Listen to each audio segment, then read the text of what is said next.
Good morning and welcome to London.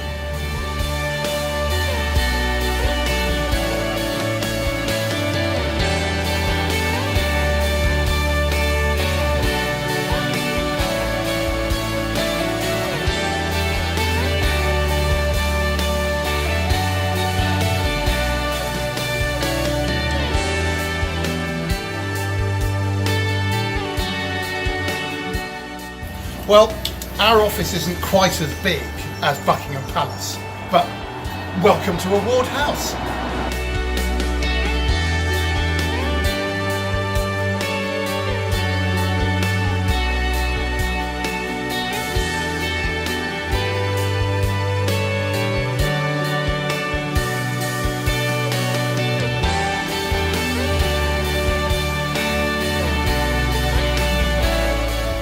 It's good to get the cycle helmet and coat off anyway. And it's great to have the opportunity to speak to you today from London.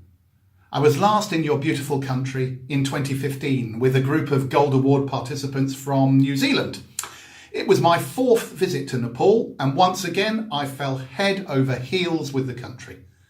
The award was just beginning to grow in Nepal when I visited last, so it's exciting now to learn just how many of you there are at this conference.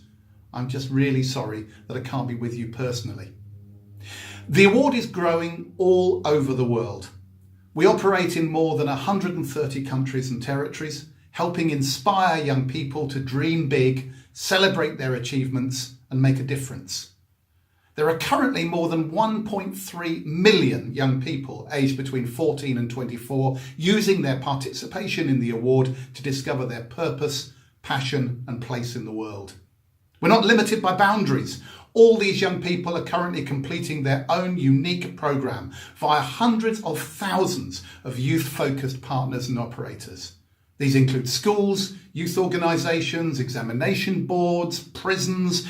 In fact, anywhere that young people might gather, they can do the Duke of Edinburgh's International Award. We've got more than 60 years of experience and we're just getting started. Our ambition is to make the award accessible to every 14 to 24-year-old around the world, regardless of ability, experience or culture. That's why I'm so excited by what's happening now in Nepal and why I'm so excited that this conference is happening today. I have the best job in the world.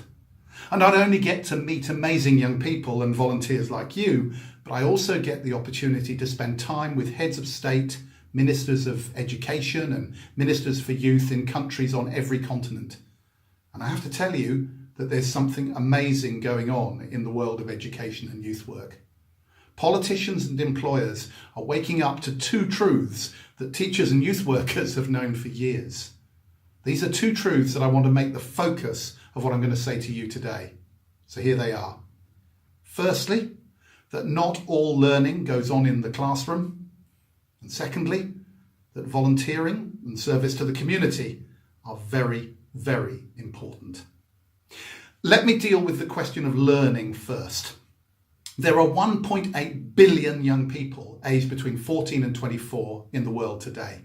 There have never been more young people of this age group alive in history.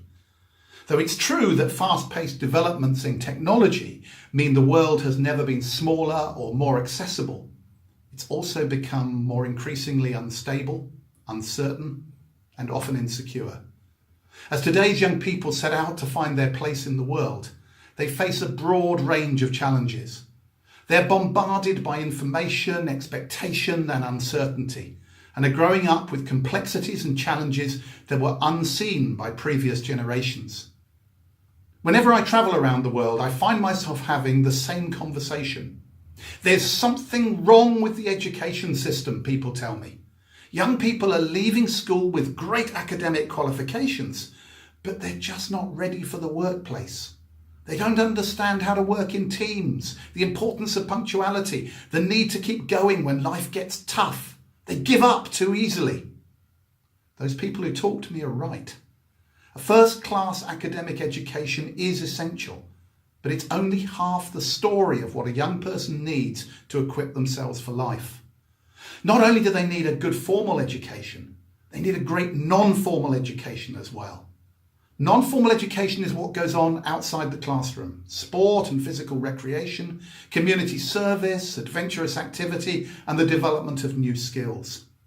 Non-formal education helps young people to develop the qualities of perseverance, grit, curiosity, optimism, and self-control.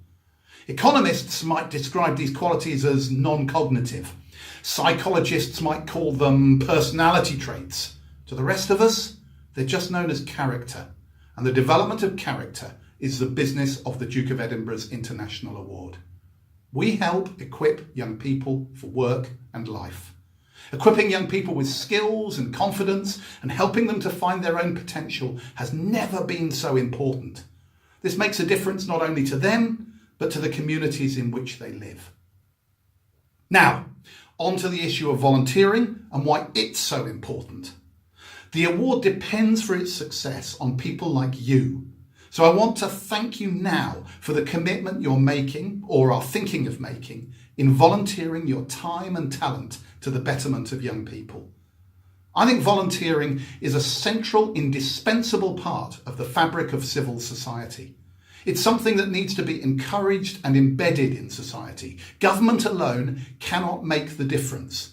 We all need to realise the role volunteering can play and the role we can have in driving this forward. The benefits of increased volunteering within communities are there for all to see, whether that's you that's volunteering or young award participants doing their service section. You are opening young people's eyes to what they might be able to achieve. Through their service section, your participants are helping communities and organisations to develop and deliver on their promises. Through volunteering, trust is formed between individuals and communities, and a sense of integration begins to appear. Volunteering can provide all individuals with the necessary skills and opportunities to create the best advantage in life. As a volunteer with the award, you have the ability to inspire young people to develop their attitudes, behaviours and perceptions, igniting that spark in a young person that will start them off on a journey lasting the rest of their lives. Young people need role models and mentors. It's vitally important that we see the potential that exists in young people as the employees, employers and leaders of the future. The award has a history of training and supporting volunteers effectively, building up a successful infrastructure that offers the support needed to ensure everybody benefits. The award in Nepal is creating a national movement of volunteers who are committed to the one central cause of supporting young people in their development. Not only do the young people gain a role model, a mentor, and then an advisor, but volunteering stimulates your own personal and professional development. There are a lot of myths that surround volunteering and therefore put people off getting involved. I've no time. Studying and earning money is more important and it won't benefit me, therefore why should I do it? They're just a few of the concerns I've heard on my travels. However, volunteering just a few hours every week or even every fortnight can make a difference to your community. It doesn't have to be a big time commitment and the results are guaranteed to make those few hours immeasurably rewarding. It's also been shown that the skills and experience gained from volunteering will make you more employable. I'm often asked by leaders, what makes a good volunteer? So a couple of years ago, I got a group of 14-year-olds to tell me what they looked for in an adult that was supporting them. There's nothing particularly surprising in the list they came up with, but nevertheless, I do think it's a great list. Here's what they wanted. Someone who'll be completely fair and consistent in insisting activities are run completely to the agreed rules. Someone who cares about them and their friends, has no favourites, and has the highest expectations of them. Someone who isn't afraid to say, I don't know, but who's prepared to find out new things and help them to do the same. Someone who has integrity, with whom they know they will be safe, who won't try to be someone that they're not. Someone who encourages and makes use of young people's ideas, but also has ideas of their own that help to stretch young people's experiences and encourage them to grow physically, intellectually and socially. Someone who sets boundaries, explains why they're setting them, and then rigorously insists on those boundaries being respected. Someone who isn't afraid to tell young people off when they're badly behaved, but who always strives to praise and encourage them. Someone who relishes life's adventures, recognises that everyone gets nervous, and uses their personality to help the loudest and the most nervous to recognise each other's qualities. I think that's a pretty brilliant list. It can be summed up, I reckon, in the words that Shakespeare wrote. This, above all, to thine own self be true, and it must follow as the night the day. Thou canst not then be false to any man. Thank you once again for giving the award your time and your talent. You truly are part of a worldwide educational revolution as we help others to see just how important learning outside the confines of the classroom can be. You're changing lives for the better, and I can't think of a more important thing to do with your time and energies than that. I hope the rest of your conference goes brilliantly today, and that in the future you'll work tirelessly to help every young person with whom you come into contact reach their amazing potential. Have a great day.